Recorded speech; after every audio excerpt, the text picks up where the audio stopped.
The University of La Verne enjoys a rich tradition emphasizing values, diversity, service to others, and lifelong learning.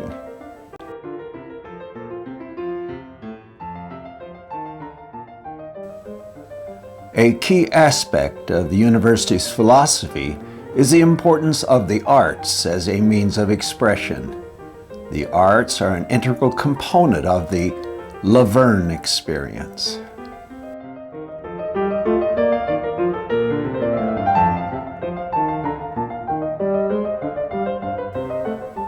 A liberal arts course of study has been at the heart of the university's development since it was founded in 1891.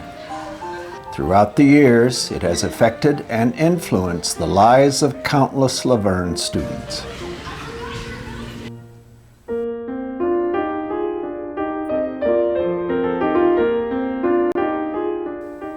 The university believes that art, in all of its forms, opens our eyes and gives us a fresh vision of our world.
Experiences in art provide a window on the world, changing the way we see and the way we think about what we see. They afford a way to visualize nature and our place in it. Art is an educational avenue that many scholars believe could play a role in curing social injustices. It's believed that if one can imagine, one can achieve.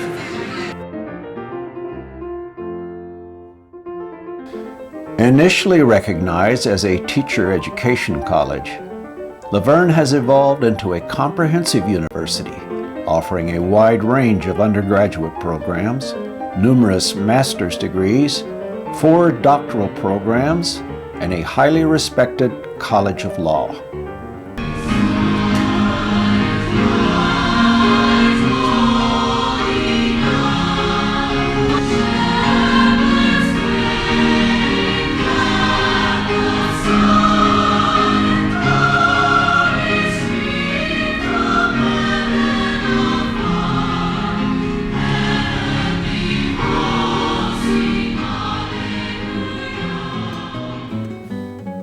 As La Verne continues to evolve, research and scholarship enjoy expanding roles.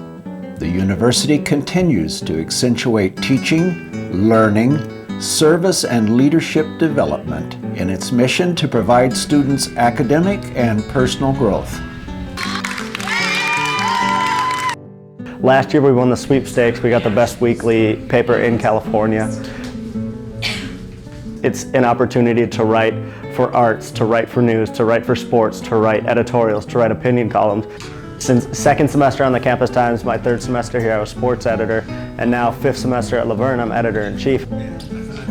If you want personal attention, if you want hands-on experience, if you want a small campus, if you want personal relationships with your teachers, there's so many different leadership opportunities to be taken advantage of here.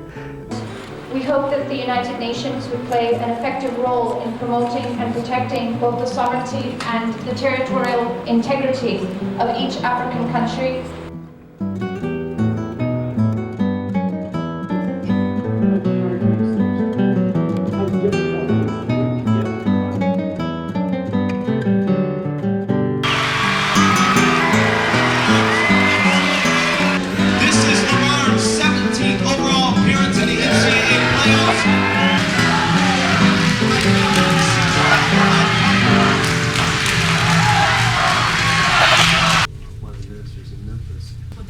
What they already do. Event to reflect the kind of diversity that's in. We're trying to use all like the traditional avenues to publicize the conference. And I can't help but think that the summer service program is about helping young people understand how important these random or more plotted acts of kindness are, and what a difference they make in the lives of the people they touch. I have learned that service is an ongoing exchange between myself, the people I serve, and God's call in my life. I have learned not to help, but to struggle together. I have learned that change is necessary, but that revolution begins in my heart. I have learned to speak. I have learned the value of silence. The La Verne experience is closely tied to the aesthetic and tactile nature of art, connecting human values with natural materials and designs.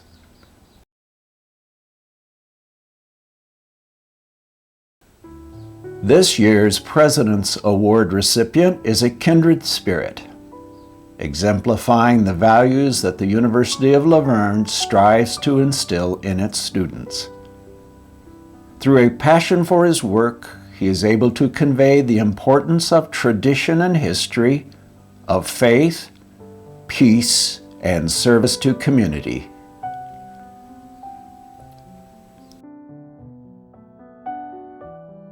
I understand that the University of La Verne was founded on the principles of peace and service to others, and is an extraordinary institution in itself. So I want to congratulate you this evening on receiving the President's Award. This is a great honor to you, and if you'll excuse my saying so, it's a great honor to the University of La Verne to have you as their honoree. Both you and the university seem to fit together with your moral commitments and the contributions that you make to other human beings. Thank you and congratulations, Sam.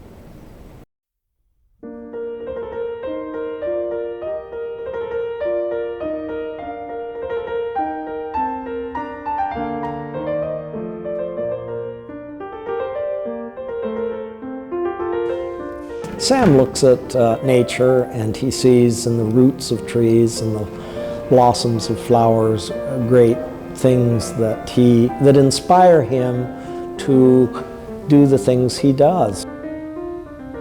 And because of that inspiration from nature, Sam's things will always carry impact. Jonathan Fairbanks, former curator of the American Decorative Arts and Sculpture at the Museum of Fine Arts in Boston, wrote the introduction to Sam's book on woodworking. He's so skillful.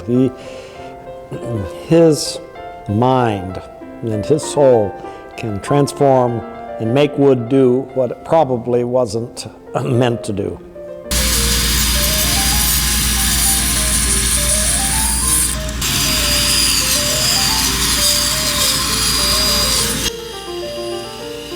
His scrap heap, the things that he saws out, and these beautiful abstract forms drop to the floor at the end of his bandsaw. And he saves them, and he says, I'll find a use for that sometime. He makes latches out of them. He makes all sorts of things, and the the abstract shape that he sees there suggests something that useful that he can make out of it.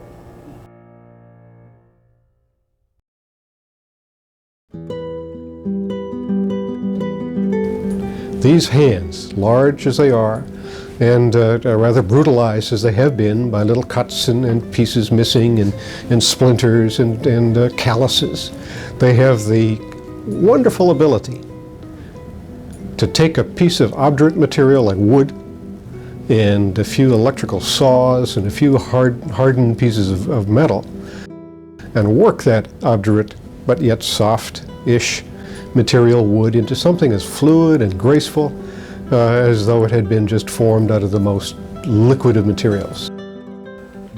Jeremy Adamson authored the book The Furniture of Sam Maloof. He was the curator for the showing of Sam's furniture at the Smithsonian American Art Museum. Dr. Adamson is currently Chief of Prints and Photographs for the Library of Congress.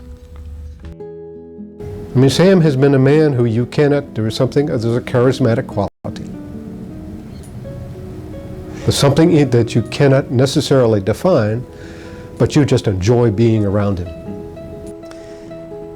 I'm an amateur woodworker myself, very amateurish, but like other woodworkers who know your work, you're an inspiration to all of us. And I think I can say without equivocation or dispute from anybody else, you're the finest woodworker in the world. And I think the reason for it is not just the technical competence of the way the chair is made, but I think that the moral values that you exemplify and the inner spirit that you exude are both incorporated into the remarkable beauty of this piece of furniture. President Carter and Sam Maloof are really quite alike as human beings. And I think that they mutually understand that they are alike. Sam's a very moral man, a very peaceful man, a very spiritual man, somebody who's very dedicated to peace, world peace, as well as peace in the San Bernardino Valley. But I think it's something that they both recognize, that doing good work elevates you.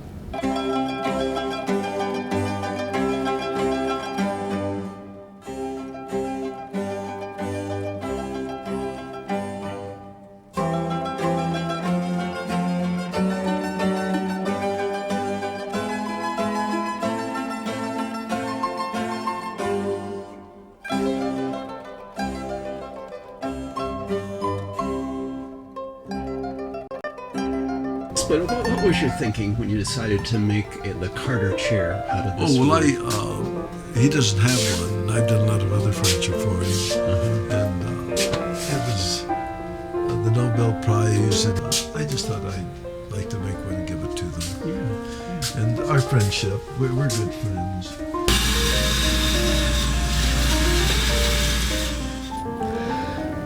Sam's only life, in a way, and what is such a beacon to all of us, is you live through what you love doing, if what you are doing is something that contributes so much, you can't stop. You won't stop. There's no purpose in stopping.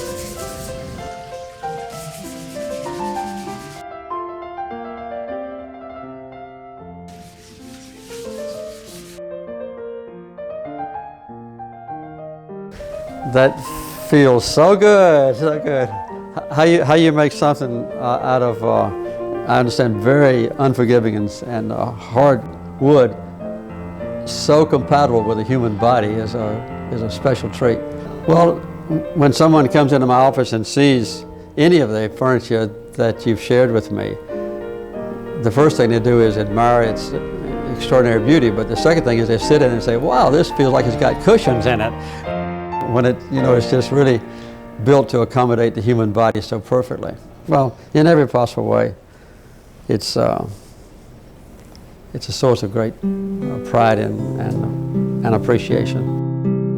You've got something which can stand the test of time, your life and the use of it, your grandchildren's lives to come or presently, and these things are going to end up basically being used and treasured as heritages, mankind's heritages in making something that is so useful and so beautiful and almost so spiritual.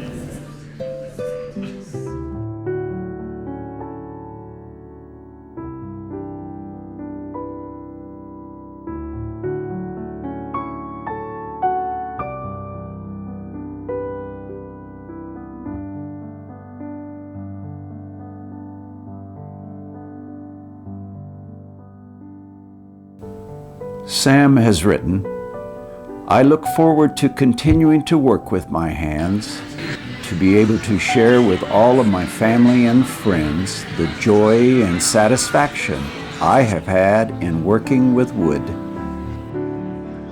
And I want to congratulate you on the honor that you're receiving from the University of La Verne. I understand the same day, and this week you've celebrated your 88th birthday also. 88 years of pleasing others and inspiring others.